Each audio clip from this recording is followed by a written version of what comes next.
Mortgage ముసుగులో Nellore corporation దోచుకున్నారంటూ TDP రాష్ట్ర అధికార ప్రతినిధి ఆనం వెంకట రమణారెడ్డి ఆరోపించారు. కార్పొరేషన్లలో దోపిడీకి పాల్పడిన వారిపై కేసులు నమోదు చేసి అరెస్ట్ చేయాలని ఆయన డిమాండ్ చేశారు. ఈ విషయంలో మంత్రి నారాయణ చొరవ తీసుకోవాలని ఆయన కోరారు.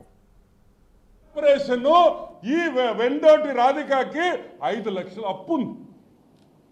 విన్నారా? మనం అప్పుంటాం కార్పొరేషన్కి, కానీ నెల్లూరు కార్పొరేషన్లో కార్పొరేషన్ బిల్డింగ్ కట్టే వాళ్ళకి అప్పు ఉంటుంది. ఇప్పుడు 5 లక్షలు కట్టాలా కార్పొరేషన్ ఈమెకి. సరే, ఈవెన్ పక్కన పెట్టండి. Lakshmi Prasanna rice mill, Venkata Sai rice mill, SKN rice mill, ఎవరు డబ్బిస్తే వాడు అసెస్మెంట్ తగ్గించేస్తారు. ఎలా కార్పొరేషన్ సర్వైవ్ అవుద్ది అని అడుగుతున్నారు. ఏ విధంగా కార్పొరేషన్ జీతాలు కట్టగలుగుతుంది ఈ విధంగా దోపిడీ జరుగుతుంటే అని ప్రజలు ఆలోచించారు. ఈరోజు మేము నారాయణ గారిని ఒకటే అడుగుతున్నా నేను, సార్ క్లీనప్ నెల్లూరు కార్పొరేషన్ నుంచి మీరు మొదలు పెట్టాలి.